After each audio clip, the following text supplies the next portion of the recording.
बिस्मिल्लाहिर्रहमानिर्रहीम। आज हम वंडरिंग फाल्कन का चैप्टर नंबर 5 करने जा रहे हैं, जिसका नाम है एक किडनैपिंग। किडनैपिंग नाम से ही पता चल रहा है कि इस पूरी स्टोरी में किडनैपिंग ही होगी, ठीक है। और सेकंड जो किडनैपिंग करेंगे वो होंगे ट्राइब्समैन, और ये दो ट्राइब से बिलोंग करते होंगे ट्राइब्समैन। एक होगा वज़ीर ट्राइब से और दूसरा मसहूर ट्राइब से, ठीक है। वज़ीरिस्तान का इलाका है जहाँ पे ये दोनों ट्राइब्स जो हैं वो रहते हैं। वैसे तो ये इन दोनों ट्राइब्स के दरमियान में बहुत ज़्यादा नफरत है, एक दूसरे से बहुत नफरत करते हैं, हमेशा फाइटिंग करते रहते हैं, एक दूसरे के बंदे भी मारते रहते हैं लड़ाइयों में, ठीक है। लेकिन ये औरतों को कुछ नहीं कहते अपनी जंगों के दौरान भी, ठीक है। इनकी औरतें महफूज रहती हैं जो कि रिवर के पास जाके पानी लाती हैं, ठीक है, अपने बंदों के लिए, अपने घर की ज़रूरियात के लिए। रिवर भी फ़्लो कर रहा होता है ना, और रिवर का नाम होता है शिकत्तू रिवर, ठीक है। और बेसिकली यही शिकत्तू जो रिवर होता है ना, ये एक डिमार्केट्स द बाउंड्री, ये बाउंड्री होती है बिटवीन वज़ीर्स और मसूद के दरमियान। यानी कि आप ऐसे समझें कि बीच में रिवर है और एक साइड पे जो है वो वज़ीर लोग रहते हैं और दूसरे साइड पे महसूद लोग रहते हैं, ठीक है। तो इस तरह ये रिवर जो है ना वो हदबंदी करता है, बाउंड्री है दो ट्राइब्स के दरमियान। लेकिन इनमें खूब नफरत है। लेकिन क्या चीज़ कॉमन है, जब विंटर आता है इन्हें खाने की कमी हो जाती है। हमने पीछे इतने चैप्टर्स में पढ़ा है कि जब सीजन चेंज होते हैं तो इनकी लाइफ सीजन पे डिपेंड करती है, क्योंकि इन्हें फल खाना सारी सीजन के अकॉर्डिंग मिलना होता है। विंटर जब होता है तो क्या होता है कि ये सारे जितने भी ट्राइब्स होते हैं ना, ये प्लेन्स की तरफ मूव करते हैं एज़ यूजुअल, और जो नहीं करते ना वो ऊपर ही रहते हैं, वो अपना साल का खाना बचा लेते हैं और फिर उसे विंटर में सारा गुजारते हैं, ठीक है। तो ये जो वज़ीर और मसूद है ये भी ऐसे ही हैं, ये अपना साल का खाना जो है वो स्टोर करते हैं, ठीक है। उसके बाद ये जब विंटर सीज़न आता है तब ये लोग खाते हैं, और ज़रूरी नहीं है कि हर साल जो है इन्हें खाना जो है वो ज़्यादा ही मिले, कभी कभार इनको कम भी मिल जाता है। मोस्टली विंटर सीज़न जो होता है ना, आप ये समझें कि इनके लिए बहुत मुश्किल होता है। अब ये एक दूसरे से लड़ते झगड़ते हैं, लेकिन ये किडनैपिंग की वारदातें, ठीक है, चोरी की वारदात, इस तरह की लोगों को मारना, ये इस तरह के काम जो है ना, चोरी के काम, कभी की कोई चीज़ चुरा ली, कभी कहाँ से चुरा ली, ये वो वाले काम करते हैं इकट्ठे मिलके, ठीक है। और इस बेसिकल स्टोरी में भी हम यही पढ़ेंगे कि ये जब वारदात डालते हैं तो आगे से जो टाउन में रहने वाले जो कमिश्नर है, डिप्टी कमिश्नर्स हैं, जो हदबंदी करते हैं, सोल्जर्स वगैरह, उनका आगे से या फिर गवर्नमेंट का क्या रिएक्शन होता है आगे से इन पर, जब ये टाउन्स में आके चोरियाँ करते हैं, सिटी के अंदर चोरियाँ करते हैं, ठीक है, किडनैपिंग करते हैं, तो गवर्नमेंट का आगे से क्या रद्द-ए-अमल होता है, हम सारी स्टोरी में यही पढ़ने जा रहे हैं। चलें, ये स्टार्टिंग होती है शिकत्तू रिवर से। ये शिकत्तू रिवर जो है बाउंड्री है बिटवीन वज़ीर और मसूद के दरमियान में। ये दोनों ट्राइब्स जो है प्रीडेटरी ट्राइब्स हैं, शिकार करने वाले ट्राइब्स हैं, और वज़ीरिस्तान के, वज़ीरिस्तान प्लेस का नाम है, ठीक है। कहता है कि ये जो रिवर है, इस रिवर के जो किनारों पे ना, एक किनारे पे वज़ीर है, दूसरे किनारे पे जो मसूद की वुमन है, क्या करती हैं वो फैच लाती हैं वाटर, ठीक है, फ्राम द रिवर से। ये शिकत्तू रिवर से पानी लाती हैं हर रोज़ भर के। और उसके बाद कहता है कि वो अपने पैचेस ऑफ कॉर्न, जो लैंड्स होती है ना कॉर्न की, उसकी हिफाजत करती हैं, ठीक है। साथ साथ मतलब लैंड को भी चला रही हैं, उनको भी उनकी भी लुक आफ्टर कर रही हैं, और उसके साथ साथ पानी लाती हैं, उस पानी वगैरह जो है ना रिवर से लेके आ रही हैं। उसके बाद हमें कहता है कि यहाँ पे साल जो है, अब ये एक मखसूस साल की बात करें, एक साल ऐसा हुआ कि मसूद और वज़ीर जो थे ना, हाँ, एक दूसरे पर जो थे वो फायरिंग कर रहे थे, ठीक है, एक दूसरे के साथ कह रहे थे, फाइट कर रहे थे, ठीक है। ये जो मसूद थे ना, ये वज़ीर्स को देखते थे विंडोज़ से, और वज़ीर जो थे ना वो इनको देखते थे टॉप्स ऑफ द टावर पे खड़े होके। वो अपने कबीले को प्रोटेक्ट करते थे और मसूद अपने कबीले को प्रोटेक्ट करते थे, ताकि जब जंग हो तो ये अपने बच्चों, बीवियों, इन सब लोगों को जो है ना बचा सके, और अपनी फसलों को भी। फिर क्या होता था, कहते हैं कि लेकिन एवरी मंथ, ये इंपॉर्टेंट लाइन है, every month there hate and tensions explode into violence and some man die, never the woman who continue caring for the land and fetching water from the river. ये line बहुत important है, इसमें पता चल रहा है कि वो आपस में कितना नफरत करते हैं, कितनी टेंशन उनके दरमियान। वो एक दूसरे के बंदे तक मार देते हैं, लेकिन औरतों को वो कुछ नहीं कहते, जो कि लैंड की भी हिफाजत करी होती हैं, जो पानी भर के ला रही होती है रिवर से, ठीक है, उनको कुछ नहीं कहते, चाहे वो मसूद की औरत हो या चाहे वो वज़ीर की औरत हो। औरतों के मामले में ये देखो कितने वो सेंसिटिव हैं। ये चीज़ अच्छी है कि मर्द वो उनका कॉन्सेप्ट अगर देखा जाए ना, तो वो तो पहले ही कहते हैं कि औरत तो होती ही कमज़ोर है, ठीक है, इसको मार के क्या करना, जिसको मारता है वो मर्द नहीं है, जिस पर जुल्म करता है वो मर्द नहीं है। लेकिन ये आयरॉनिकल सिचुएशन है यहाँ पे, क्योंकि ये लोग ये बस बात कहते हैं, दरअसल ऐसा होता नहीं है। बेशक वो अपनी फाइटिंग में बड़ा ध्यान रखते हैं, लेकिन अगर दूसरी जानिब देखा जाए तो ये अपनी औरतों को दबा के रखते हैं, उन्हें तालीम नहीं देते, उन्हें शऊर नहीं देते, उन्हें अपने से ऊपर आने ही नहीं देते, वो अपने आप को सुपीरियर कहते हैं। तो कहते हैं कि औरत तो इतनी इन्फीरियर है कि अगर कोई सुपीरियर इंसान, मतलब कि मेल अगर वुमन पे हाथ उठाते तो वो खुद कमज़ोर है। लेकिन ये बस बातें कहने की होती हैं, घरों में वो लोग औरतों को बेचते हैं, मारते हैं, उनके साथ बुरा सलूक करते हैं। स्टोरी में ये चीज़ें भी बताएगा। कहते हैं कि इसी तरह क्या होता है कि जो केयर टेकर्स होते हैं ना स्मॉल श्राइन्स के, यानी जो मॉन्क वगैरह होते हैं, प्रीस्ट वगैरह होते हैं, वो आके ना मज़ारों से निकल के इनके बीच में मुआहदा करवाते हैं, इनकी सुलह करवाते हैं जब ये फाइट करते हैं, ठीक है। तब जाके कहीं जो है ना इनके कबीलों में शांति आती है और गोलियों की आवाज़ें जो होती है ना वो बंद हो जाती है, सुलह जो हो गई होती है। फिर कहता है कि the Mahsud because they always hunt in group, most important line, the Mahsud because they always hunt in groups are known as wolves of Waziristan. कहते हैं क्योंकि मैसूद जो है ना, जो मैसूद कबीला उसमें जो मौजूद लोग हैं ना, वो हमेशा ग्रुप में शिकार करते हैं, ग्रुप में जो है ना फाइटिंग करते हैं हमेशा, ठीक है। लेकिन वजीर हंट्स अलोन, लेकिन एक वजीर जो है ना वो अकेला शिकार करता है, यानी वो अकेला 10 बंदों के बराबर है, ठीक है। और ये 10 के 10 जो है एक वजीर को मार देते हैं, यानी कि वजीर बहुत ज़्यादा स्ट्रॉन्ग है, इसलिए वजीर को कहते हैं he is known as leopards. Wazir को लियोपर्ड्स कहा जाता है, और जो मैसूद जो है उनको वॉल्स ऑफ वजीरिस्तान कहा जाता है, ठीक है, कि वो वॉल्स हैं और ये लियोपर्ड है। ये इनको टाइटल दिए गए हैं और बहुत इंपॉर्टेंट टाइटल है दोनों के। Despite there differences the two tribes share more than mainly their common heritage. दोनों ट्राइब्स जो है ना वो गरीब है, ना इतना खाने के लिए होता है, ना पीछे बचता है पूरा साल के लिए ताकि वो अपना विंटर गुजार सके।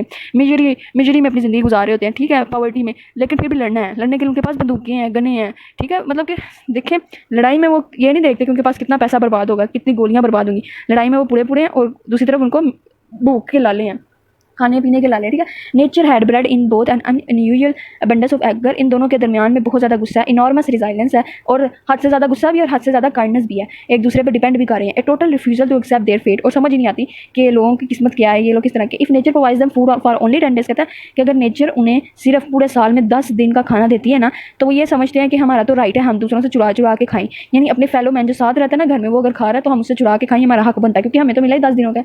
तभी ये लोगों का बिलीव है कि अगर हमें 10 दिन खाना एक साल में मिलता है, तो बाकी खाना तो हमने प्लेन्स के लोगों से चुरा के खाना है, ठीक है, और ये हमारा राइट है। ये लोग ऐसा सोचते हैं, ट्राइब्समैन, ठीक है। To both tribe survival is the ultimate virtue. उसके बाद कहता है कि यही उनकी जो है ना एक सर्वाइवल की जो है ना ये अच्छी आदत है कि वो इस तरह सर्वाइव करते हैं, दूसरे प्लेन से चुरा के वो खाना खाते हैं, अपनी भूख खत्म करते हैं। फिर कहता है किधर गया, इन इधर communities and the stigma attached to hire assassin. कहता है फिर ये लोग जो होते हैं ना अपनी कम्युनिटी के अंदर एक लीडर बनाते हैं। लीडर ऐसा होता है कि वो एक हायर्ड होता है, हायर्ड कातिल होता है, या फिर चोर होता है, या किडनैपर्स होते हैं, या फिर इन्फॉर्मर, इस तरह के ना निदर कम्युनिटीज़ हैं। तो इस तरह के ये लोग जो है ना वो अपना मिला के ना पूरे ट्राइब में से ये लोग निकाल के, जिसने कत्ल किया हो, जो चोर हो, या जो किडनैपर हो, या फिर इन्फॉर्मर, इन चारों लोगों को मिलाकर वो एक ग्रुप बनाते हैं, ठीक है, और खुद उनके साथ शामिल हो जाते हैं। अब उनके साथ मिलकर इन्होंने क्या करनी होती है, किडनैपिंग करनी होती है, इसलिए वो ये ग्रुप बनाते हैं। और देखो वो बंदे कैसे कैसे उठाते हैं एक कातिल भी ले लिया, एक चोर भी ले लिया, किडनैपर भी, और एक इन्फॉर्मर भी, जो कि उनको इन्फॉर्म करता रहे कि कहाँ से किस वक्त और कौन सी जगह से वो इस वक्त जा सकते हैं, ठीक है। तो ये सारा हमें बता रहे हैं, ये सारी चीज़ें इसमें इंपॉर्टेंट है चैप्टर में। उसके बाद कहता है कि ये बात है विंटर टाइम की, उस साल विंटर के वक्त की बात है। कहते हैं कि it was already end of November का महीना बस खत्म ही होने वाला था, तकरीबन खत्म हो ही गया था। And the man from the Waziristan hills, Waziristan से कुछ लोग जो थे were watching the slow and layer change in season with growing impatience. वो देखा जा रहा था कि बहुत स्लो और लेयर चेंज आ रहा है सीज़न के अंदर। मतलब कि वजीरिस्तान के लोगों ने ये चीज़ देखी कि सीज़न जो है ना वो बड़ा आहिस्ता आहिस्ता चेंज हो रहा है, विंटर जो है बहुत शॉर्ट टाइम के लिए आया। दे फेल्ट चीटेड, कितना छोटा विंटर आया कि उन्हें वक्त ही नहीं मिला कि वो गैदर कर पाए अपने फसलों को जो उन्होंने उगाई थी, उनको तो गैदर करने का टाइम ही नहीं मिला। तो इतना शॉर्ट विंटर था ये, यानी विंटर में वो अपनी फसलें, कहता है विंटर में वो अपनी जो चुरा के खाना, ठीक है। तो वो कहते हैं कि जो विंटर इतना शॉर्ट, उन्हें टाइम ही नहीं मिला, ठीक है। तो इस रीज़न की वजह से कहते हैं कि दे न्यू, वो जानते थे, as did the people of the plain, के जो पीपल ऑफ द प्लेन्स है ना, that winter was the time of raid. उनको पता होता था प्लेन्स वालों को कि जो विंटर है ना यही इस टाइम ही वारदातें होती हैं, किडनैपिंग्स होती है, रॉबरीज होती हैं, क्योंकि इसी टाइम तो ट्राइब्समैन जो है वो उठ के, विंटर का ही वो टाइम होता है जब ट्राइब्समैन जो प्लेन्स में आके लोगों को घरों पे जो प्लेन्स में रहते हैं उन पर किडनैपिंग करते हैं, रेड्स डालते और रॉबरीज करते हैं। तो प्लेन्स वाले भी, उनको भी चीज़ें पता है। और यहाँ पे वो अफसोस कर रहे हैं कि इतना शॉर्ट विंटर है कि इस बार तो हमने कोई अपना गैदर ही नहीं किया, कोई खाने पीने का सामान ही नहीं इकट्ठा किया, यानी चोरी नहीं की। That these long cold night that made night like in summer. कहता है कि इस तरह की जो विंटर की जो रातें होती हैं ना, इन रातों में ना सारे अपने अपने घरों में छुप जाते हैं, यानी रज़ाइयों में चले जाते हैं, किसी से बात नहीं करते, कोई भी नेबर से बात नहीं करता, ना हेल्प चाहता है ना उनकी सुनता है, ठीक है। अपने घरों में इस तरह कैद होते हैं कि उन्हें खबर ही नहीं होती दूसरे घरों की। इस वजह से ये जो है ना विंटर में सबसे ज़्यादा रेड्स होती हैं, रॉबरीज होती हैं। कहते हैं यहाँ पर ये सारी बातें होने के बाद अगला पैराग्राफ कहता है कि in the houses sprinkled around the Shaktu valley in Waziristan 3 men were turning over in their minds the idea. कहते हैं कि शकत्तू वैली के 3, वजीरिस्तान के अंदर शकत्तू वैली, वहाँ से ना 3 लोग थे, उन्होंने इरादा किया किडनैपिंग का, कि हम किडनैपिंग करेंगे, ठीक है, इनटू ए कैंप में। कहता है उन 3 लोगों ने इरादा किया था किडनैपिंग करने का कि वो क्या चुराएंगे, एक ना पिस्टल है बड़ी खूबसूरत सी, कहते हैं कि वो राइफल जो है ना वो चुराएंगे, उन्होंने इरादा किया 3 लोगों ने, ठीक है। और उनमें और उनमें कहता है कि 3 लोग शामिल थे। उनका नाम क्या है, सरमस्त खान ए मसूद, जो कि एक मसूद ट्राइब से बिलोंग करता था। उसकी एज थी 30 ईयर्स ओल्ड। कहता है कि ये सरमस्त खान था और साथ 2 ट्विंस ब्रदर थे, वो कराची से थे, ठीक है। वो उनको पैसों की ज़रूरत थी, इसलिए क्या किया उन्होंने ना कैंप में एक चोरी की थी, ठीक है। और वो कैंप उनके जो हिल्स था ना उससे 10 मील दूर था, उन्होंने उस कैंप में चोरी की, ठीक है। और कैंप में चोरी करने के बाद जो है, ठीक है, उन्होंने क्या किया, ठीक हो गया। सरमस्त खान वो बंदा है जिसने अपनी बेटी तक को जो था ना बेच दिया था। ठीक है, अपनी बेटी की मतलब बेचना से बता दी कि शादी करवा के ना ब्राइड प्राइस जो था वो अपने पास रखना था। ठीक है, तो ये इस तरह के लोग हैं जो अपनी बेटियों की शादियाँ करवा के बाद में हक महर की रकम जो है खा लेते हैं। ये बताया गया कि ट्राइब्समैन इस तरह के हैं। उसके बाद जो कर्ज़ा उतारता नहीं है ना, जो मतलब जिनको एक कर्ज़ा देते हैं वापस नहीं कर पाता, तो उनकी भी बेटियों से शादी कर लेते हैं। दूसरा, हमें ये चीज़ें पता चल जाती हैं इन आगे चैप्टर से पता चल जाएगा किस तरह ये अपनी बेटियों को पैसे हासिल करने के लिए, यानी ब्राइड प्राइस जो होता है ना, सिर्फ उसको हासिल करने के लिए अपनी बेटी को भेज देते हैं। ठीक है, या फिर कोई प्रिंस के हवाले कर देते हैं, वैसे भी भेज देते हैं तिजारत के तौर पर। ठीक है, उसके बाद इन ए स्मॉल हाउस, कहते कि एक छोटे से हाउस में थोड़े से दूर होगा।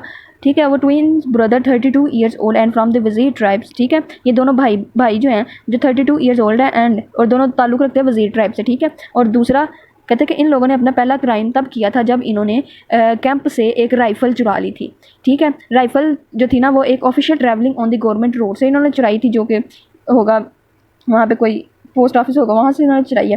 ठीक है, and they have a communicated record. और फिर उसके बाद इन्होंने इतने जुर्म किए हैं इन द लोअर डिस्ट्रिक्ट, निचले ज़िले के अंदर, यानी प्लेन्स के अंदर, वेयर जहाँ पे उनकी फैमिलीज़ जो थी ना वो रहती थी। उन्होंने अपने कबीलों में भी बड़े जो है इससे झगड़े किए। यानी आपको समझ आ रही होगी कि इन्होंने गन चुराई क्यों, ताकि वो मसूद से लड़ सकें। वज़ीरों ने गन इसलिए चुराई ताकि वो मसूद से लड़ सके, और इसी तरह मसूद गनें चुराते रहे ताकि वो वज़ीरों से लड़ सके। ठीक है, उसके बाद कहता है कि free to roam the hill where no police would go after them and they were 100 man in the plains. कहता है उसके बाद क्या होते थे कि ये जो लोग थे ना ये हिल से नीचे उतरते थे, इधर उधर घूम रहे होते थे हिल्स पर। ठीक है, और यहाँ पे कोई पुलिस मैन जो था उनके पीछे नहीं जाता था। ठीक है, और यही वो लोग जो है ना ये प्लेन्स के अंदर जो थे लोगों का शिकार करते थे, यानी कि गनों से मार के रॉबरीज कर ली। यही जो वज़ीरिस्तान में महसूस जो आपस में भी लड़ते थे, जो नीचे प्लेन्स में आके स्पेशली इनका हदफ ये होता था कि इन्होंने चुराना कुछ ना कुछ हर winter. Now at last the twins have been offered a chance to start. अब ये था कि इन ट्विन्स ब्रदर को जो पुलिस ने कैप्चर कर लिया होता, इनको एक चांस दिया गया कि तुम्हें एक नया मौका मिलेगा ज़िंदगी गुजारने का, अगर तुम माफ़ी मांग लो अपने गुनाहों की। ठीक है, और इसके साथ साथ हमें रिश्वत दे दो 2000 रुपीज़ ब्राइब की। ये गवर्नमेंट में बैठे हुए एक क्लर्क ने कहा था कि तुम अगर रिश्वत दोगे तो हम तुम्हें छोड़ देंगे। यानी यहाँ पे गवर्नमेंट का सिस्टम में नज़र आ रहा है कि जो इतने कातिल हैं जिन्होंने जुल्म किए हैं, लोगों के कत्ल किए हैं, उनको भी रिश्वत दे के यहाँ पे छोड़ दिया जाता है। उसके बाद क्या हुआ, ये दोनों भाई जो थे आज़ाद हो गए। सरमस्त खान तो पकड़ा ही नहीं गया कभी भी। ठीक है, लेकिन पता सबको इसके बारे में भी। लो जी, इनको भी आज़ाद कर दिया गया, सरमस्त खान को भी आज़ाद कर दिया गया। अब जो है ये सारे मिलकर प्लानिंग करेंगे कि इन्होंने अपनी ज़िंदगी की आखिरी जो है ना रेड डालनी है ताकि अपनी ज़िंदगी गुजार सके। यानी आखिरी मरतबा इनका प्लान ये था दो ट्विन ब्रदर्स का कि हम ना किसी तरह बस आखिरी मरतबा ऐसी चोरी करें ताकि हम उस पैसे से सारी ज़िंदगी ना अपने आराम से गुजार सके, इतना हम पैसा भर लें। तो ये है छुटते साथ ही ना जेल से उनका ये प्रोग्राम था। उसके बाद क्या कहते हैं, उसके बाद जो था at last twins have been offered a chance to, ये मैंने आपको बता दिया है। किधर गई लाइन, कमिट टू फाइनल। अच्छा, उसके बाद क्या हुआ, उसके बाद ये जो सरमस्त खान था एंड द ट्विन्स ब्रदर और उसके साथ Jalad Khan and Zabta Khan met one morning, एक मॉर्निंग आपस में मिले। After the woman of the village have left to, जब औरतें जो थी ना वो पानी लाने के लिए निकल चुकी थी। There was considerable agreement among them to the basic agreements, उनके दरमियान में एक एग्रीमेंट हुआ और वो सारे राज़ी हो गए चोरी करने के लिए। और उन्होंने अपना एक लीडर चुना जो उनकी चोरी में मदद करेगा। वो कौन था, दौलत खान। दौलत खान जो था ना वो मसूद कबीले से जो था वो ताल्लुक़ रखता था, और ये जो बाकी जितने भी लोग थे वो कहाँ से ताल्लुक़ रखते हैं, वो वज़ीरिस्तान से। ठीक है, अब एक grizzled old veteran who was known throughout, कहते हैं कि जो दौलत खान था ना ये बहुत ज़्यादा विटी पर्सन था। ठीक है, और मसूद कबीले से ताल्लुक़ रखता था। कहते हैं कि ये बहुत ज़्यादा पेशेंट को यहाँ करता था। ठीक है, लिहाजा ये हमारा लीडर बन गया था, इनका लीडर बन गया। और इन्होंने जो था ना चोरी में मदद करता था। और कहता है इसने जो था ना चोरी की थी कुछ फार्मर से ना, एक किसान से इसने कुछ चुराया था। ठीक है, ये दौलत खान भी जो उनका लीडर था। ठीक है, उसके बाद कहते हैं कि अब उनका प्लान ये था कि एक पर्सन को किडनैप करें, उसको किडनैप करने के बाद जो है ना तवान मांगा जाए, और तवान भी थोड़ा बहुत नहीं ज़्यादा तवान मांगा जाए ताकि वो तवान मिलने के बाद हम अपनी ज़िंदगी को आसानी से गुजार सकें पीसफुली। उन्होंने ये डिसाइडेड कर लिया था। और उसके बाद कहते कि 10% वो खुद लोग थे। ठीक है, and on the basis the ransom would have, और इसी तरह जो तवान मांगा था ना वो डिवाइडेड होगा 13 शेयर्स में। 10% वो खुद थे, 1 एक्स्ट्रा शेयर जो जा रहा था वो लीडर उन्होंने जो बनाया था उसको जा रहा था, यानी दौलत खान को। ठीक है, और किसको जा रहा था, और उन्होंने 2 आदमी और मिलाए थे बिटानीस कबीले से। बिटानिया हम पीछे पड़ा है, बिटानी कबीला, उन 2 कबीलों से जो है ना वो आदमी मिलाए थे। अब क्या हुआ, टोटल 13 आदमी हो गए, और शेयर कितने होंगे अब 13, यानी जो पैसा उनको तवान मांग के मिलेगा उसमें से 13 हिस्से होंगे और ये तीनों आपस में डिवाइड करके खा जाएंगे। ठीक है, इन्होंने ये प्लान किया। और अब ये जो है अपने मिशन पर रवाना हो गए हैं, यानी इन्हें किडनैप करना और उस मिशन पर ये रवाना हो गए। कहता है it was late in the afternoon and the deputy commissioner of Bannu was winding up the day's work. कहता है कि यहाँ पे जो है ना अब थोड़ी स्टोरी चेंज होने जा रही है। कहता है कि यहाँ पे जो डिप्टी कमिश्नर है ना उनकी बात बताएंगे। डिप्टी कमिश्नर अपनी ड्यूटीज़ को खत्म करने के बाद जो है वो टेनिस खेलने कहीं चले जाते हैं, कहीं पे खाना खाने चले जाते हैं, ठीक है, वो इस तरह। तो कहते हैं कि ये जो डिप्टी कमिश्नर है ना ये अपने साथ हमेशा इन्फॉर्मर अटैच रखते हैं। ऐसे इन्फॉर्मर कहते हैं कि जो इन्फॉर्मेशन ला के दे, खबड़ी, पुलिस के खबड़ी नहीं होते ये वो वाले, तो इन्फॉर्मर रखते हैं। हालांकि सबसे ज़्यादा पब्लिक भरोसा किन पे करते हैं? डिप्टी कमिश्नर्स पे, कि ये लोगों को हमने पब्लिक सर्वेंट बनाया होता है, ये लोग जाके तहकीकात करें, इन्फॉर्मेशन निकालें, लेकिन इन्होंने आगे से अपने खबरी रखे होते हैं। इस चीज़ पर थोड़ा स्टायर है। कहते हैं कि इन्फॉर्मर बहुत सारे आते हैं, इनको इन्फॉर्मेशन देते हैं कि इस वक्त जो है प्लेन्स में ये हो रहा है, इतने लोग एंटर हुए हैं, इतने लोग नहीं हुए। तो कहते हैं कि बहुत सारे ऐसे इन्फॉर्मर्स आते हैं। यहाँ पे एक यंग नौजवान इन्फॉर्मर आया जिसने 2 डैगर जो थे अपनी वेस्ट बैंड, ट्राउज़र की वेस्ट बैंड पे जो थे ना बांधे हुए थे, 2 डैगर्स यानी, और वो इनको ना इन्फॉर्मेशन देने आया था। और वो इन्फॉर्मेशन देने के लिए उसको बाहर बिठाया गया, कोई इसको स्पेशल ट्रीटमेंट नहीं दिया गया, ताकि लोगों को ये ना लगे कि ये कोई हमारा खास बंदा है, उनको शक ना हो कि हमने ये इन्फॉर्मर रखा है। उसके बाद ये कौन था जो इतना जवान था, जिसकी दाढ़ी भी हल्की हल्की थी? ये तूरबाज था।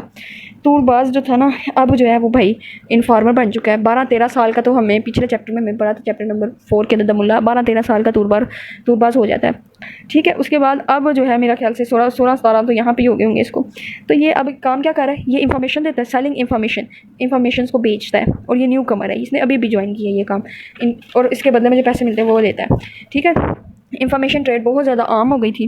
कहता है कि यही यहाँ से हमें शो होती है गवर्नमेंट की कोऑर्डिनेस, कि ये स्पाई हाई करती है, स्पाई होता है जासूस, हायर करती है in this service of, hire होती है in this service of government की सर्विस में। अच्छा भाई, इन्फॉर्मेशन की ट्रेडिंग की जाती है, यानी इन्फॉर्मेशन एक जगह की दूसरी जगह पे दी जाती है। और ऐसे जो इन्फॉर्मर होते हैं ना, ये किसी के सगे नहीं होते, किसी एक मास्टर के अंडर वर्क नहीं करते, बहुत सारे कबीलों के अंदर जो है ये काम कर रहे होते हैं, इन्फॉर्मेशन कलेक्ट कर रहे होते हैं, ठीक है। और उसके बाद हमें पता चलता है कि तूरबाज जो है ना वो इन्फॉर्मेशन लाया होता है कमिश्नर के लिए, ठीक है। अब जो है डिप्टी कमिश्नर जो है इसको अपने रूम में बुलाता है, तो आते साथ ही ना ये बड़े रिस्पेक्टिव वे में अपने शूज़ उतारता है और रूम में अंदर एंटर हो जाता है। रूम में एंटर होने के बाद अपने हाथ सेकने लग जाता है, क्योंकि हमने बात की थी विंटर्स के दिन है ना, इसलिए। उसके बाद कहते हैं कि शूज़ उतारने के बाद अपने हैंड्स को ना क्रैक करने लग जाते हैं, यानी नक्कल्स को क्रैक करना, यानी वो कहते हैं ना उंगलियों के कराके निकालना, वो करता है। उसके बाद ये थोड़ी देर तक तो कुछ बोलते नहीं। फिर उसके बाद तूरबाज इन्फॉर्मेशन देता है कि मुझे यहाँ पे पता चला है कि there are strange doings and happenings beyond your border, कि आपके बॉर्डर में ना कुछ स्ट्रेंज डूइंग्स हो रही हैं, कुछ उल्टी सीधी हरकत हो रही हैं आपके बॉर्डर के ऊपर ही, और आप लोगों को नहीं पता। मोस्ट इंपॉर्टेंट लाइन है यहाँ पे, there are strange doings and happening beyond your border, ठीक है। और उसके बाद वो आगे कंटिन्यू बात करता रहता है। वो कहता है कि there is a kidnapping gang handing toward this areas, कि यहाँ पे किडनैपिंग गैंग उतरा है हिल से, जो प्लेन्स की तरफ आया है इस एरिया के अंदर, यानी आपके एरिया के अंदर। लास्ट इवनिंग, पिछली रात, आई माई सेल्फ सा कलेक्शन ऑफ 20 आदमी आए हैं एट ए हेमलेट ऑफ टूरी खेल वजीर। कहते हैं कि वजीरियों में से, मतलब वजीर ट्राइब में से ना 20 आदमी उतरे हैं, जिनको दौलत खान लीड कर रहा था, ठीक है। और 4 पर्सन और थे जो बिल्कुल स्ट्रेंज थे, उनके अलावा मैं हर एक बंदे को आइडेंटिफाई कर सकता हूँ। बस 4 ऐसे पर्सन थे जिनका मुझे नहीं पता था, और उनको लीड करने वाला जो बंदा था वो था दौलत खान, वो उसको ये बताता आगे। ये इंपॉर्टेंट लाइन थी, ठीक है। उसके बाद कहता है कि किडनैपिंग के मंथ्स कौन से होते हैं? किडनैपिंग जो है ना यूजुअली जो थी अक्टूबर में स्टार्ट होती थी, जब सर्दियाँ आने वाली होती थी। तो इस टाइम क्या होता था कि जितने भी ये जो कमिश्नर, डिप्टी कमिश्नर्स और प्लेन्स के दरमियान और ट्राइब के दरमियान जो पुलिस ऑफिसर, बाउंड्री के दरमियान जो पुलिस ऑफिसर होते थे ना, वो अलर्ट हो जाते थे, उनकी चेकिंग बहुत ज़्यादा स्ट्रॉन्ग हो जाती थी कि कोई ऐसा बंदा हिल से ना उतरे, ठीक है, जिसके पास असलहा हो, ये चीज़ें हो। लेकिन फिर भी उनकी नज़रों से बच के ये पूरा जो गैंग है ये कहता है कि इस सीज़न में उतरा है, ठीक है, प्लेन्स में। और प्लेन्स में उतरने के बाद जो है इसने वारदात, ये उतर गया है, अब इनको पता चला ये उतरा है, और अब ये वारदात डालेगा, ये खबरें मिल रही हैं, ये इन्फॉर्मर्स, डिफरेंट इन्फॉर्मर्स ने आके इन्फॉर्म किया है। और एंड वाला जो इन्फॉर्मर है वो तूरबाज है, जो इनको सारी बातें ये बता रहा है, ठीक है। उसके बाद कहते हैं कि चेक पॉइंट्स तो हमने बहुत ध्यान से चेक किए हैं, टाइट रखे हैं, सील्ड रखे हैं, ठीक है, ऐसे बंदे ना गुजर सकें। और कहता है कि बहुत कम रोड्स ऐसी हैं जो हमने, जिन पे आइस और वगैरह थी ना, हमने साफ़ की होंगी। अभी तो बहुत सारी रोड्स पे आइस पड़ी हुई है, स्नो पड़ी हुई है, तो ये लोग किस तरह उतरे होने हैं, बहुत मुश्किल हो गया होगा, ठीक है। ये लेकिन उनका ये इन्फॉर्मेशन मिलती है इन लोगों से। उसके बाद डिप्टी कमिश्नर जो होता है ना, इन्फॉर्मेशन के बाद कहता है चलो ठीक है। उसके बाद वो उसको 40 रुपये देता है कि ताकि तूरबाज नए शूज़ ले ले अपने, और 20 रुपये इसलिए देता है ताकि वो उसने जो खर्चा करके वो जर्नी ये अटैम्प्ट किया है ना, उसके ये पैसे हैं। पहले तो तूरबाज जो है वो बहाना बनाता, बड़ा गुस्सा करता, नहीं मैं पैसे नहीं लूँगा। लेकिन वो फिर जो कमिश्नर है वो इंसिस्ट करता है कि तुम इन्फॉर्मेशन लाए हो, मैं हर्ट हूँगा अगर तुम ये लेने से मना करोगे। उसके बाद तूरबाज जो होता है वो जा रहा होता है, तो वो उसको ना रोक के कहता है, commissioner tell me one thing, मुझे एक बात बताओ कि तुम कौन हो। कहता है कि यू लिव विद वज़ीर्स, क्या तुम वज़ीर से बिलोंग करते हो, लेकिन तुम वज़ीर लगते तो नहीं हो, वज़ीर ट्राइब से आए हो, लेकिन तुम्हारी लुक थोड़ा महसूद की तरह लगती है, लेकिन नहीं तुम महसूद भी नहीं हो, क्योंकि तुम्हारा जो लहजा है ना और तुम्हारा वे ऑफ स्पीकिंग है वो एक दूसरे से बिल्कुल डिफरेंट है उन लोगों से। तुम किस ट्राइब से हो, I am trying to place you, मैं चाह रहा हूँ कि तुम, मैं पता करना चाह रहा हूँ कि तुम किस प्लेस से ताल्लुक़ रखते हो, बट आई फेल, लेकिन मैं ये जज करने में नाकाम हूँ कि तुम कहाँ से ताल्लुक़ रखते हो, तो मुझे बताओ ना तुम कहाँ से आए हो। मोस्ट इंपॉर्टेंट लाइन्स आई नोट करनी है आपने। Turbaz hands went into the heavy woollen, आगे ये बातें ज़रा थोड़ी फजूल है। आगे तूरबाज क्या कहता है, तूरबाज का आंसर इंपॉर्टेंट है, कहता है कि you have asked me a question I haven't ask for a long time, जो मुझसे किसी ने पूछा ही नहीं, तुमने मुझसे वो सवाल किया है। वो हंसता है, ठीक है, हंसने के बाद वो कहता है it is true I am neither a Masud nor a Wazir, कि मैं ना ही मसूद हूँ ना वज़ीर हूँ, but I can tell you as little about who I am, लेकिन मैं आपको इतना बता सकता हूँ कि हु आई एम, कि मैं कौन हूँ, I can about who I shall be, कि मैं आगे क्या हो सकता हूँ, मैं आपको इतना बता सकता हूँ, लेकिन ये नहीं बता सकता कि मैं हूँ कौन। फिर तूरबाज जो है ना सोच के कहता है कि एज़ योर हंटिंग फाल्कन, कि मैं आपका हंटिंग फाल्कन हूँ।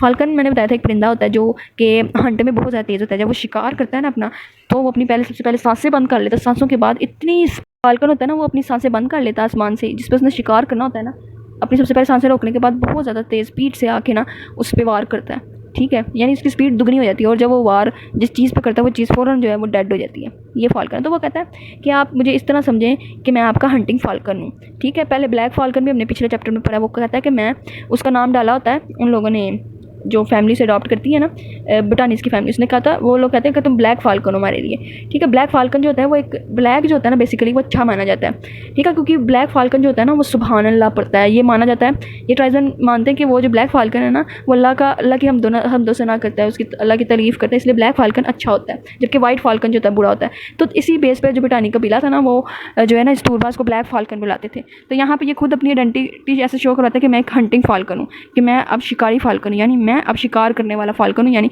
ब्लैक फाल्कन शिकार नहीं करता, वो सिर्फ हमदो सना करता है, वाइट फाल्कन शिकार करता है, ठीक है। तो वहाँ पे जब हंटिंग फाल्कन कहता है वो इसलिए वाइट फाल्कन अपने आप को कह रहा है, तो कहता है कि इतना काफ़ी होगा आपके लिए, ठीक है। तो ये लाइन इंपॉर्टेंट थी। उसके बाद कहता है as Turbaz close the door office, फिर क्या होता है, तूरबाज जो होता है ना वो दरवाज़ा बंद करके चला जाता है।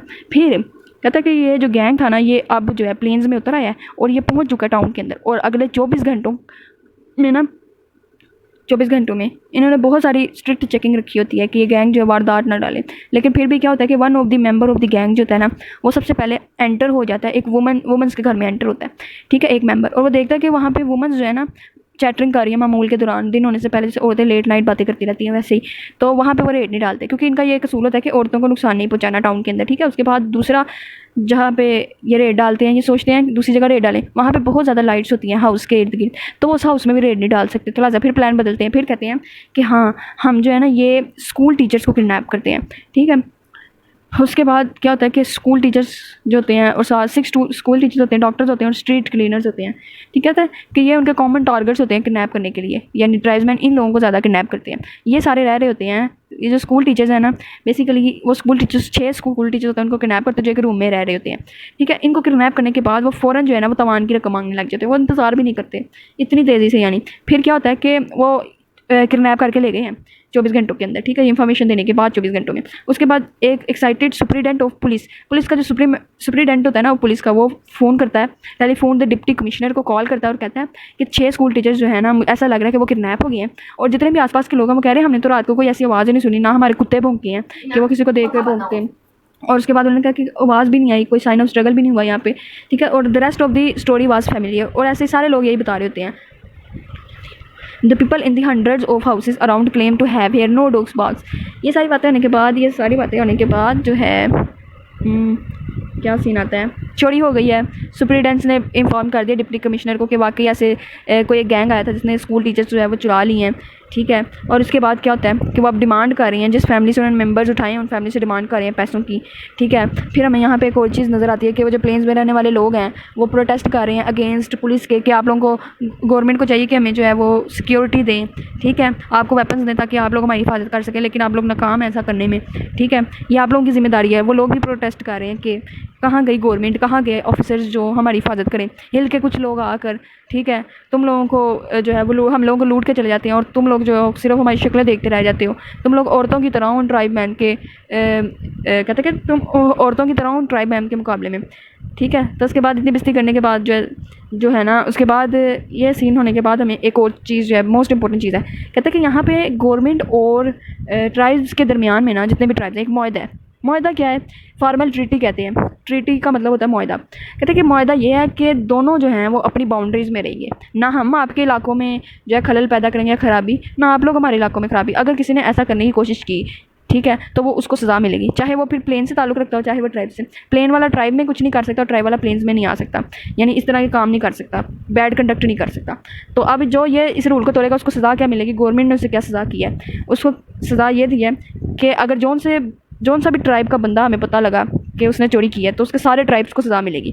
सारे ट्राइब को इसलिए सज़ा मिलेगी क्योंकि वो सारा ट्राइब जो था ना, फिर बाद में वही इन्फॉर्मेशन देगा कि कौन जो है विक्टिम्स हैं, जिन्होंने चोरी की है, जिन्होंने किडनैपिंग की, विक्टिम्स कौन कौन है। तो गवर्नमेंट जो है वो ऑर्डर भेज देती है कि जो भी ट्राइब मैन गुजरेगा उस बेसिक या पर्टिकुलर ट्राइब का, उसको पकड़ लिया जाए, उसकी दुकानों को सील कर लिया जाए, उसको उसकी इवन के उसको ट्रैवलिंग जो है ना, ट्रैवलिंग प्लेन में आने की इजाज़त भी ना दी जाए, ठीक है, उस कबीले के लोगों को। यानी जिस कबीले के लोगों ने चोरी की होगी ना, उसको इजाज़त नहीं होगी कि वो नीचे आए। उनका जो मुआहदे में एक और ये चीज़ थी कि उनको ना हर साल जो है ना वो पेमेंट की जाएगी, पैसे दिए जाएंगे, इससे नॉन इंटरफेरेंस के। अगर वो डिस्टर्ब नहीं ना करते माहौल को या बाउंड्रीज़ को, ये टाउन और ट्राइब्स की, तो उनको पैसे दिए जाएंगे हर साल। किनको बोला? ट्राइब्स मैन को। लेकिन इस बार उन्होंने मुआहदा तोड़ा है, तो लिहाजा जब वो मुआहदा तोड़ेंगे तो उनके पूरे ट्राइब को सज़ा मिलेगी जिस ट्राइब से वो ताल्लुक़ रखते होंगे, ठीक है। और दूसरा, उनकी दुकानें, उनकी गाड़ियाँ, उनके हर चीज़ और उनकी इनकम जो साल में उन्हें मिलनी होती है वो सस्पेंड कर दी जाएगी, ठीक है। उसके बाद ये जो पनिशमेंट है ना, ये उस कबीले के हर बंदे के लिए है। जब तक, और ये तब तक पनिशमेंट उन्हें मिलेगी, तब तक उनका जो है उनकी पेमेंट को सस्पेंड कर दिया जाएगा, जब तक वो लोग उन यरगमाल जिनको इन्होंने किडनैप किया होता है ना, उस ट्राइब जो है, जब तक वो ट्राइब कायल नहीं हो जाता उन यरगमाल को वापस करने में, जो बंदे इन्होंने किडनैप किए होते हैं उनको वापस कर, जब तक नहीं ना करता, तब तक इनके साथ जो गवर्नमेंट का बिहेवियर है वैसे ही रहता है। उसके बाद ये होता है कि ये जो एक्शन है जो गवर्नमेंट की तरफ से परफॉर्म किया जाता है, इससे ये होता है कि जो किडनैपर है ना, उनके रिलेटिव्स भी कैप्चर हो जाते हैं, पकड़े जाते हैं, ठीक है। और जब वो पकड़े जाते हैं और जब पूरे ट्राइब को कब्जे में ले लिया जाता है, तो वो जो किडनैपर्स हैं ना, वो होस्टेजेस यानी जिनको यरगमाल बनाया होता है वो उनको वापस कर देते हैं बगैर रैंसम लिए। लेकिन इस बार ऐसा नहीं हुआ, ठीक है। इस बार क्या हुआ वो आगे बताएगा कि इस बार ये हुआ कि एक ट्रैकिंग पार्टी को अरेंज किया गया। असिस्टेंट कमिश्नर जो था वो बड़ा जवान बंदा था, उसने ये ट्रैकिंग पार्टी अरेंज की ताकि पता चल सके कि वो जो बैंड है वो किस ट्राइब में गया है।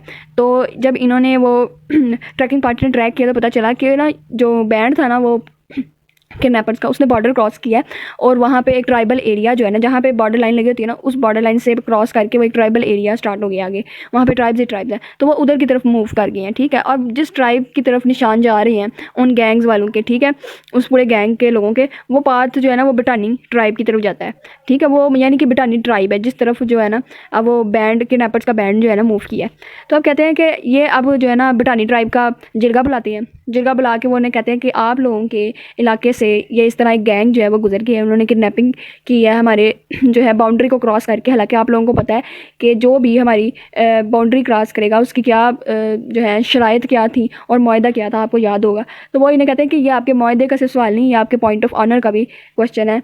तो आप लोगों ने कैसे, आप लोग क्यों मुताद ना हो, आप लोगों के जो है ना कबीले से वो एक बैंड गुजर के चला गया है, किडनैप करके ले गया लोगों को, तो आप लोग कहाँ थे? अब आप लोगों की ज़िम्मेदारी बनती है, क्योंकि ये मुआहदा आप लोगों के साथ पहले ही तय था हमारा कि अगर आपके बाउंड्री से कोई बंदा क्रॉस करके हमारे डिस्ट्रिक्ट में आएगा ना, तो उसको क्या पनिशमेंट्स दी जाएंगी आपको पता है। और सारा ट्राइब जो है आपका इसका रिस्पॉन्सिबल है, लिहाजा ये आपकी ज़िम्मेदारी बनती है कि आप उन लोगों को ढूंढें और हम तक वो जितने भी लोग यरगमाल बनाए गए हैं उन्हें वापस किए जाए, वो होस्टेजेस हमें वापस दिए जाए। तो यहाँ पे ये होता है कि वो जब उन्हें ये मुआहदा याद करवाता है ना, तो इस मुआहदे में ये होता है कि सिर्फ एक बंदा जिसने किडनैपिंग में साथ दिया है वो नहीं, बल्कि पूरा ट्राइब जो है वो इंक्लूड होगा इस किडनैपिंग में, सबको सज़ा मिलेगी। और जो भी एग्रीमेंट तोड़ेगा उसको कॉन्सिक्वेंसेस का सामना करना पड़ेगा, ठीक है। उसके बाद कहता है कि इसलिए बेहतर यही है कि आप उन लोगों को ना सरेंडर करवा दें। अच्छा, अब यहाँ पे पता ये चलता है कि ये जो बिटानी कबीला है ना, ये महसूद वालों से ना बहुत ज़्यादा गरीब कबीला है। यानी कि बिटानी कबीला सबसे ज़्यादा गरीब है, इसके पास कोई पावरफुल रिसोर्सेज नहीं है, ठीक है, ना ही इतना एबल है कि किसी को फ़ोर्स करके, यानी कि महसूद लोगों को फ़ोर्स करके वो जितने भी लोगों को यरगमाल जिन्होंने बनाया हुआ था वहाँ से वापस लेके आ सके। लिहाजा यहाँ पे एक ओल्ड मैन जो है ना, बटानी ओल्ड मैन, वो खड़ा होता है। वो कहता है हाँ आपने तो बात ठीक की है, यू आर राइट, ये हमारा ही हक बनता है कि हम उनको वापस लाएँ। फिर वो थोड़ा सा आगे जाता है, यानी वो तंज़ी अंदाज़ में ये बात करता है, तो ऑफिसर को गुस्सा आ जाता है जो कमिश्नर होता है, और एम्बैरेसमेंट भी फील होती है। तो फिर थोड़ा सा आगे जाने के बाद वापस आके बताता है ओल्ड मैन जो होता है, वो बटानी ओल्ड मैन एक स्टोरी बताता है। कहता है कि एक दफ़ा ये हुआ कि एक यंग बॉय और गर्ल जो थी ना, वो दौड़ के ना, उन्होंने अपने घरों से दौड़ के, ये लोग भाग गए थे, ठीक है, वो एक दूसरे से प्यार करते थे और भाग गए थे अपने घरों से। वो मूव कर रहे थे इन्हीं ट्राइब्स के दरमियान में, ठीक है। अब उन्हें बताता है कि फिर क्या हुआ कि कुछ जो रास्कल्स लोगों का बैंड आया, बदमाशों का, ठीक है, उन लोगों ने इस कपल को घेर लिया और इनको मौत की धमकी दी। उनके हाथ में पिस्टल वगैरह थी और वो इनको डरा रहे थे। उन्होंने सबसे पहले औरत के साथ ज़्यादती की, ठीक है, औरत तो नहीं, बहरहाल वो भी कपल न्यू था, तो गर्ल के साथ ज़्यादती की। उसके बाद उसने उन लोगों ने यंग मैन के साथ, उस आदमी के साथ भी ज़्यादती की, ठीक है। दोनों के साथ ज़्यादती करने के बाद जब वो चले गए ना, तो बाद में लड़का जो था जिसके साथ खुद ज़्यादती हुई थी, वो कहने लगा कि तुम एक बहुत बुरी औरत हो, तुम लॉयल औरत नहीं हो, तुम एक फेथलेस हो, बेईमान औरत हो, तुमने कैसे उन लोगों को अपने आप को टच करने दिया, ठीक है। अल्फाज में कहते हैं कि वो उस पर इल्ज़ाम लगाता है कि तुम्हें कोई सेंस ऑफ शेम ही नहीं है, ठीक है। एज शी हैड लेट, जैसे कि उसने अलाउ किया हो कि मैं उस आदमियों को कि उसकी बॉडी वायलेट करे, ठीक है, वैसे बात कर रहा होता है, ऐसे इल्ज़ाम उस पर लगाता है। तो फिर लड़की थोड़ी देर खामोश है, उसके इल्ज़ाम सुनती है, उसके बाद उसको ना आंसर देती है। तो ये ओल्ड मैन बताता है कि लड़की का आंसर पता क्या था, तो सारे जिरगे वाले कहते हैं हाँ बताओ बताओ क्या था।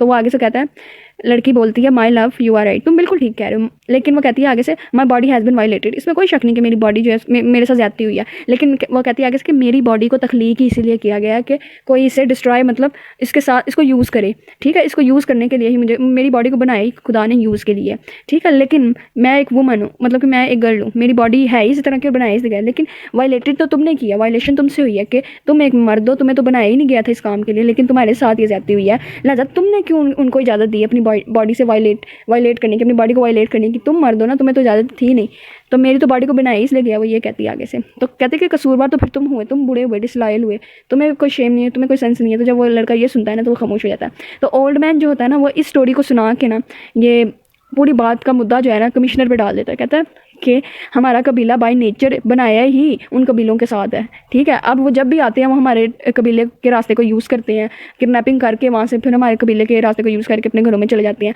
जिस तरह हम उन्हें नहीं फोर्स करके रोक सकते, ठीक है, क्योंकि ये जो रास्ता, ये रूट जो है, ये बाय नेचर खुदा ने तख्लीक किया। जिस तरह एक औरत की बॉडी खुदा ने तख्लीक की है, बिल्कुल ये नेचर नहीं तख्लीक किया, तो हम उनको नहीं रोक सकते, वो आ जा सकते हैं। तो हम किस तरह कसूरवार हुए अंदर उनके, कि हमारे कि हम, वो कहते हैं कि फिर हमने किस तरह वायलेशन किया, या हमारा कसूर बताओ। जैसे वो फीमेल मेल से पूछ रहे थे कि हमारा कसूर बताओ कि मैंने किस तरह वायलेशन किया। वायलेशन आपकी तरफ से हुई है। वो कहता है कि आप लोगों को चाहिए था कि अपने आप को प्रोटेक्ट करते, और अगर आपने आपको प्रोटेक्ट नहीं कर पाए तो आप हमें दूसरों पर मतलब कि कसूर डालने की कोशिश कर रहे हो, ठीक है। वो ऐसे स्टोरी रिलेट करता है। तो जब वो ये रिलेट करता है तो सारा जितना भी जिरगा होता है वो हंसने लग जाता है। इवन कि उस कमिश्नर के खुद के ऑफिसर्स जो हैं वो भी अपनी हंसी कंट्रोल नहीं कर पाते, वो भी हंसने लग जाते हैं। यहाँ पे बड़ी बैडली डिफीटेड होता है, और ये आर्ग्यूमेंट्स में बहुत ज़्यादा बैडली डिफीटेड होता है कमिश्नर ट्राइबमैन्स के ज़रिए। ये एक ओल्ड ट्राइबमैन ने जवाब दिया था। उसके बाद कहता है कि इसी तरह जो कमिश्नर जो होता है ना, उसको उसकी बात की समझ भी आ जाती है कि ये जो ट्राइब है इसका कसूर नहीं है। लिहाजा फिर क्या होता है कि ना उनको रिपोर्ट मिलती है, हाँ उनको रिपोर्ट मिलती है कि अब जो वो किडनैपर का बैंड है ना, वो अब अप्रोच कर गया, किस तरफ गया, ये वज़ीरिस्तान की तरफ रवाना हो रहा है जो बैंड है, ठीक है।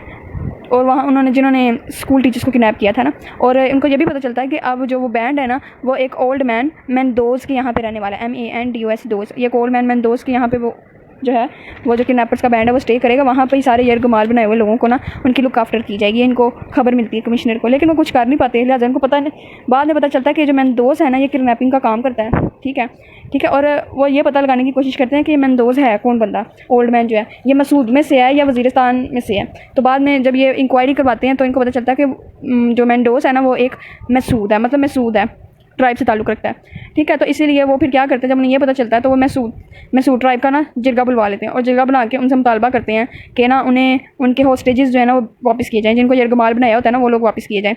इससे पहले थोड़ा सा ये होता है कि किडनैपर जो है ना वो लिख लुक के भेज देते हैं कि हमें कितने पैसे चाहिए, ठीक है। तो जब वो ये लिख लुक के भेज देते हैं, उसके बाद जो होता है ये कमिश्नर वगैरह जो है ना, वो जिरगा अरेंज करता है। जिरगा अरेंज करने के बाद जो है वो मुतालबा करते हैं कि हमें वापस किए जाएँ वो लोग जिनको किडनैप किया गया। फिर बाद में उन्होंने दूसरी जानिब उन्होंने एक ग्रुप जो होता है वज़ीर का, वो भी भेजा होता है, पूछवाने के लिए कि मंदूज़ जो है वो उनके ट्राइब से कहीं ताल्लुक़ तो नहीं रखता। तो वो कहते हैं कि नहीं, मंदूज़ जो है ना वो हमारे ट्राइब से ताल्लुक़ नहीं रखता, लेकिन वो उसका बहुत ज़्यादा हाथ है इन डकैतियों के अंदर, क्योंकि वो जो है ना इस तरह लोग यरगमाल बना के ना वो वज़ीरिस्तान के टेरिटरी में एंटर करता है। मंदोज़ नाम का एक बुड्ढा है, ठीक है, वो इन काम को सर अंजाम देता है। लिहाजा बाद में फिर क्या होता है कि थोड़े दिन जब गुजर जाते हैं, उसके बाद जो है ना इनका मुआहदा सेटल होता है। ये कहता है कि ये जो एक रूट था ना बिटवीन डिस्ट्रिक्ट और ट्राइब्स के दरमियान, ये स्मगलिंग रूट बन चुका था। यहाँ से औरतें, बच्चे, बूढ़े, ठीक है, नौजवान किडनैप करके स्मगल किए जाते थे आगे, ठीक है। और ये जो कबीले थे ये आपस में जैसे कि ये सारे कबीलों में से कोई ना कोई बंदा मिला होता था, ठीक है, और कसूर कोई भी नहीं लेता था अपने कबीले का। लिहाजा फिर क्या होता है, फिर जो होता है वो कमिश्नर जो होता है ना वो जिरगे से कहता है कि कितने पैसे मतलब चाहिए जो हम देकर आज़ाद करवा लें हॉस्टेजेस को, क्योंकि हॉस्टेजेस की फैमिलीज़ जो हैं वो तैयार हो जाती हैं पैसे देने पर। तो फिर बारगेनिंग होती है। बारगेनिंग ये होती है कि जिरगे में बैठ के पता चलता है कि वो कहते हैं 8,000 रुपीज़ इन कैश, ठीक है। जिरगे को 8,000 रुपीज़ जो है वो कैश में दिए जाते हैं, ठीक है। और वो जो जिरगा है ना, वो जिरगे वाले में एक बंदा हेड होता है जो पूरी किडनैपिंग पार्टी का, जिसका नाम हमने पढ़ा था दौलत खान, वो उस जिरगे में शामिल होता है, ठीक है। वो लिहाजा कहता है कि नहीं, हम जो है ना अब 20,000 रुपीज़ आपसे नहीं लेंगे, लिहाजा हमारा मुआहदा जो है 18,000 रुपीज़ पे इन कैश हम बस वही लेंगे। 2,000 जो है वो हम आपको माफ़ करते हैं, हम आपकी इज़्ज़त करते हैं, जिरगे की, हमारे जिरगे के ट्राइब की हम इज़्ज़त करते हैं, लिहाजा इसलिए जो 2,000 रुपये हम माफ़ करते हैं, हम सिर्फ़ और सिर्फ 8,000 रुपीज़ जो है ना वो लेंगे, और उसके बदले में आपके जितने भी जो हॉस्टेजेस हैं ना उनको जो है एस्केप, उनको फ्री कर देंगे, उनको रिहा कर देंगे, ठीक है। इस तरह वो जो पैसे हैं और इस तरह जो पैसे हैं और ये जो यरगमाल बनाए हुए लोग हैं ना, इनको चेंज हैंड, एक तरफ से समझो वो जा रहा है यरगमाल जिनको किया होता है वो लोग जा रहे हैं, दूसरी तरफ पैसे उनको दे रहे हैं हाथ में। तो ये वाला सीन। और कहता है कि इसके बाद क्या होता है कि Waziristan kidnapping case was closed. ये चूँकि उनकी आखिरी वारदात थी, इसके बाद कहता है कि किडनैपिंग केस जो थे ना उनकी तरफ से हमेशा हमेशा के लिए क्लोज्ड हो गए हुए थे। किन की तरफ से? जिन्होंने ये चोरी की थी, उनका यही मुतालबा था कि हम आखिरी मरतबा चोरी करेंगे और इतना बड़ा हाथ डालेंगे ताकि सारी ज़िंदगी जो है ना हम आराम सुकून से गुजार सकें।